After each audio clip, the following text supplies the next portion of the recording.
IKP సెంటర్ల ద్వారానే ఈ యొక్క సన్నధాన్యం కానీ దొడ్డు ధాన్యం కానీ అమ్ముకున్నట్లయితే ప్రభుత్వం కల్పించేటువంటి మనకు 500 రూపాయల బోనస్ అందుతుంది.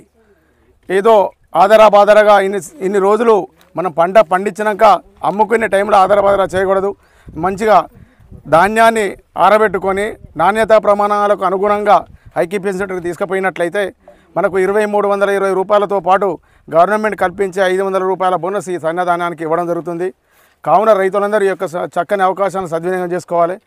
గవర్నమెంట్ ఏం చేస్తుందంటే ఒక బృహత్తర కార్యక్రమాన్ని చేపట్టింది. ఎందుకంటే రైతులకు సన్న బియ్యం పండించే అవకాశం కల్పించి రైతులకు 500 రూపాయల బోనస్ ప్రతి క్వింటాల్ కల్పించడంతో పాటు ఈ పండించిన పంటను మిల్లింగ్ అయిన తర్వాత కూడా పేదకు బడులకు బలహీన వర్గాలకు సన్న బియ్యం అందే కార్యక్రమం చేపట్టింది. అంటే ఈ యొక్క సన్న బియ్యం అందే కార్యక్రమం ప్రతి ఒక్కరికి చిన్న సన్నకారు నుంచి బడుగు బలహీన వర్గాల నుంచి అందరికీ కూడా అందే విధంగా కావాలంటే సన్న బియ్యం సన్న పంట పండాలంటే సన్న వరి రకాలను మనం పంట వేసుకోవాల్సిందే రైతులం. అంటే ఇక్కడ ఉత్పత్తి అయినప్పుడు మాత్రమే అక్కడ మనం ఏదైతే టార్గెట్ పేదలకు అందించదలుచుకున్నామో వారికి ఈ యొక్క సన్న బియ్యం ప్రోగ్రాం చేరుతుంది. కాబట్టి ఇక్కడ మనం పండించే కార్యక్రమంలో పండించే రైతుకు కూడా 500 రూపాయల బోనస్ ఇస్తుంది. తినేవారికి కూడా వారికి సన్న బియ్యం అందిస్తుంది గవర్నమెంట్. కాబట్టి ఇది ఒకటి ప్రతి ఒక్క రైతు గమనించుకోవాల్సిన అవసరం ఉన్నది.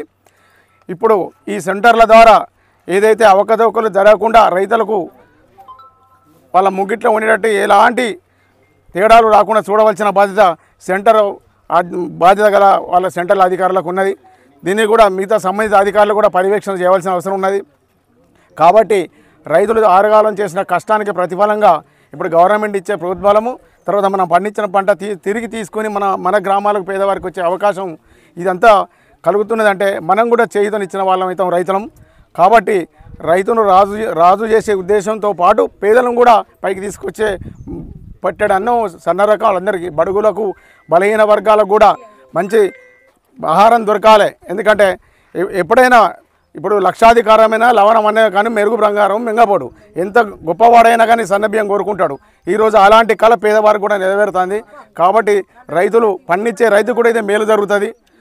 ఆ రైతులు ఏనాడైతే మన గతంలో అనుకునేది రేషన్ షాపు బియ్యం కొంటాను అంటే అది ఎటుపోతాయనేది తెలియదు. అంటే మిల్లింగ్ ద్వారా అవకతవకలు జరిగేది. రెండవది ఇచ్చిన దాన్ని మనం అక్కడనే అమ్ముకునేది. కొన్ని